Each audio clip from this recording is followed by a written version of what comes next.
So we're just at the office works, we just printed our boat ticket and now we are waiting for our Uber that is going to take us to the office, and then we'll go to immigration and customs, and then we will be on the boat. I think it's just such high stakes. Like, if you miss a flight, it's like, oh, well, you miss a flight, but if we miss this, there's like no alternative.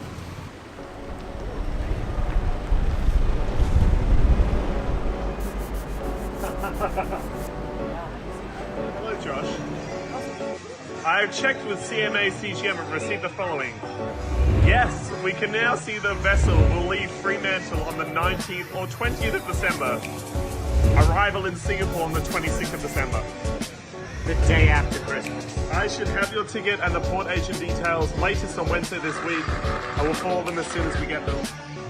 So we get into Singapore the day after Christmas. We're spending Christmas on a cargo ship, Tom.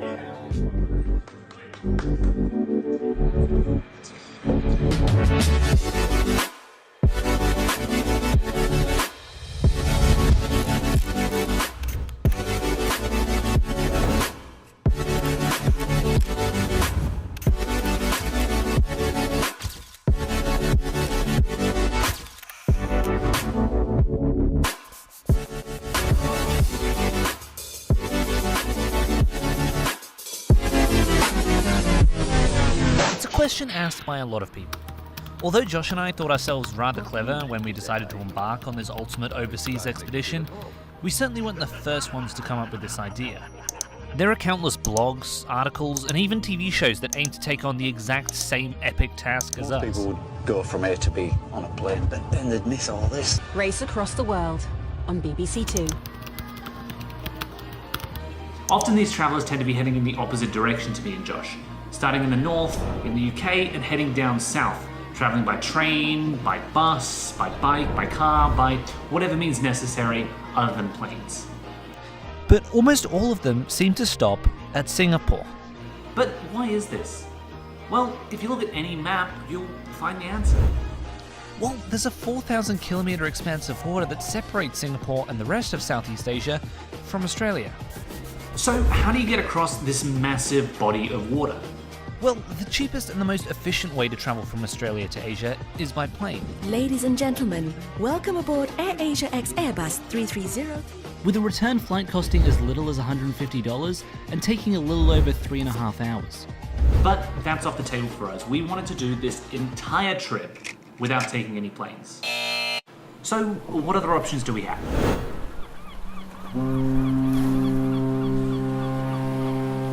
There are over 53,000 merchant ships travelling the world every single day, and 11,000 of those are these massive container ships, shipping almost 50 million tons of freight every single day. There's actually this neat little website that you can go to called marinetracker.com. You can see every single shipping container that's circumventing the globe right now, including this one, the CMA CGM Puccini. But we'll get back to that later. Each one of these ships has about 4 spare beds on board. 4 spare beds that need to be filled by people who are looking for a unique and diverse sea voyage and a once-in-a-lifetime travel experience.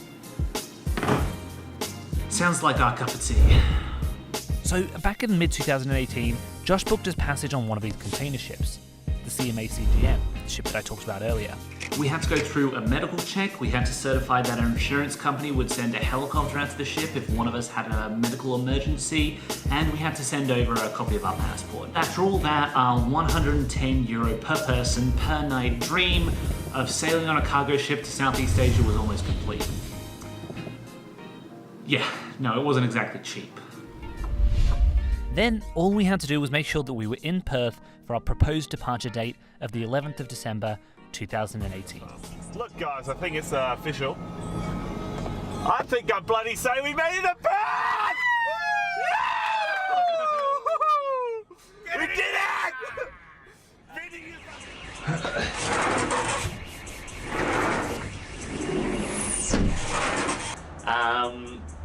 We've just come across a little bit of a stumbling block with the boat. So, what I'm doing is looking up the position of our boats that we're supposed to be getting on. So we're supposed to be getting on a boat in 3 days' time, leaving from Fremantle to go to Singapore. The problem is that the boat is in Melbourne, currently bound for Sydney. The only problem is Sydney is about a 7-day sailing away from Fremantle. So that would mean if it does get to Sydney today, it won't be here for like another 10 days or something, which means that we'd be spending Christmas and New Year's on a cargo ship, which wouldn't be too bad, but it would be more so the time that it takes out of the rest of our pretty tight schedule through Southeast Asia. it's nothing we can do. It's out of our hands. So I guess we'll just have to wait and see what happens. All right. I'll check back in later. So we get into Singapore the day after Christmas. We're spending Christmas on a cargo ship, Tom. So it looks like we were going to be stuck in Perth for an extra week. But there are worse places to be stuck. Did I mention how blue the water was? So, what do you do when you're stuck in Perth for a week?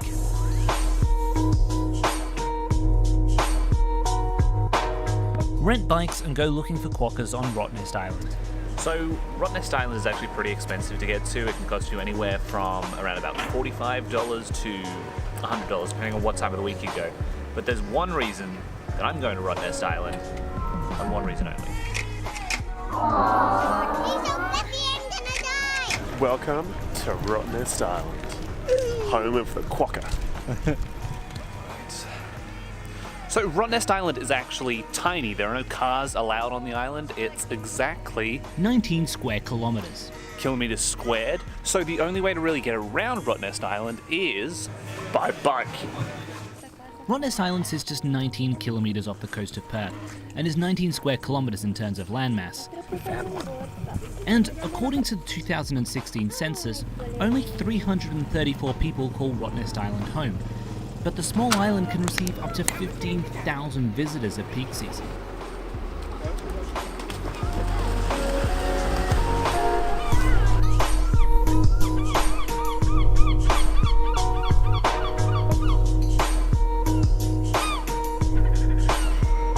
So today is Saturday. It's T-minus 4 days until the boat goes now.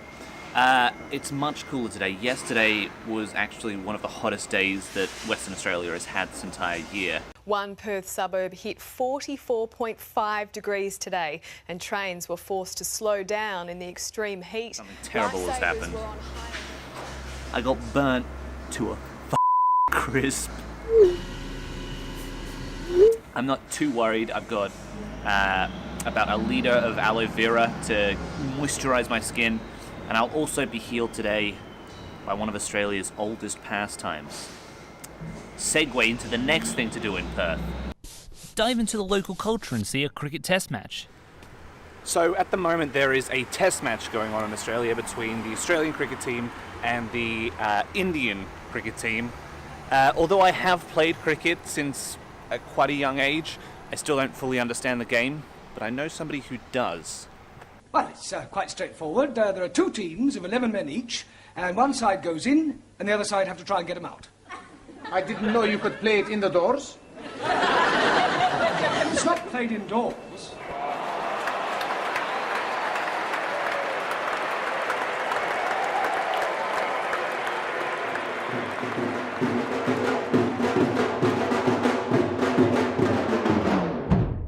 Okay, so it's now Wednesday afternoon. We've just got word that our ship has arrived here in Fremantle.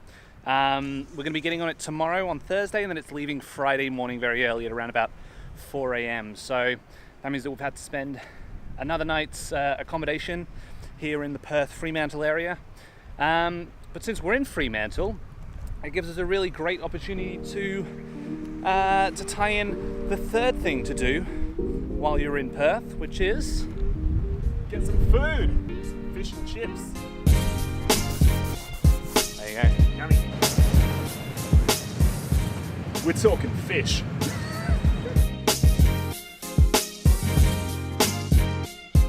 The thing that makes Western Australian fish so special, and generally fish in Australia so special, is that we're in Fremantle now. That's the ocean. and those are the boats there that bring the fish in. So the fish comes in from here, gets put in the market there, and then on your plate and then in your mouth, as fresh as it comes. And that's what makes West Australian fish so special, because it literally comes from there. Awesome.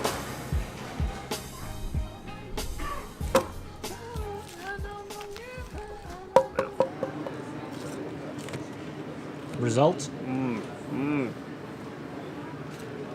That's good fish. Good fish, nice and sweet. You can taste it. Okay, so today is the day. It's now Thursday morning, and today is the day that we get on the boat and finally set sail for Singapore. So,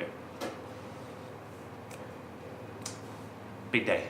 So we're just at the office works, we just printed our boat ticket, and now we are waiting for our Uber that is going to take us to the office, and then we'll go to immigration and customs, and then we will be on the boat in a short amount of time, hopefully, if all goes to plan. I don't know, I just feel anxious for like no reason. It's really weird.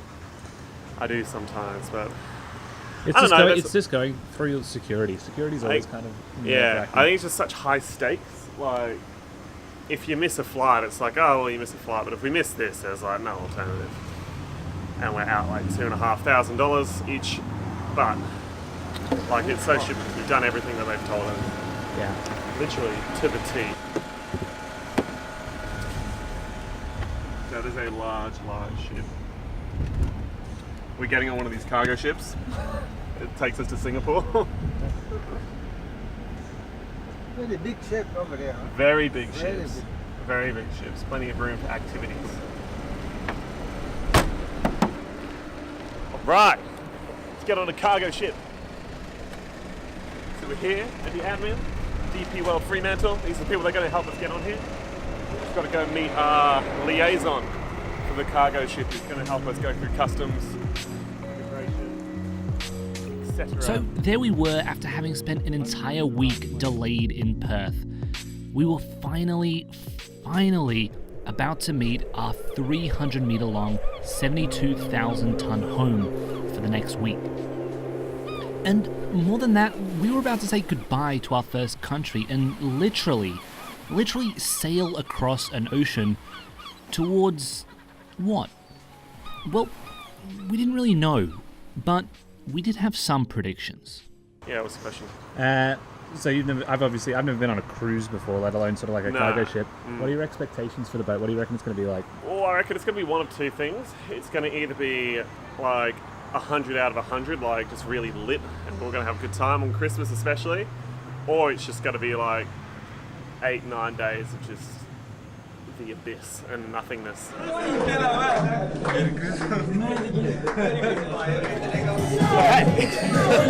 We're just having a bit of a barbecue on the boat today. So we've set up a full lamb on a spit. We got some meat, we got some chicken. The sun's out, the boys are out, and the boys are on. And that's next time on Taking the Long Cut.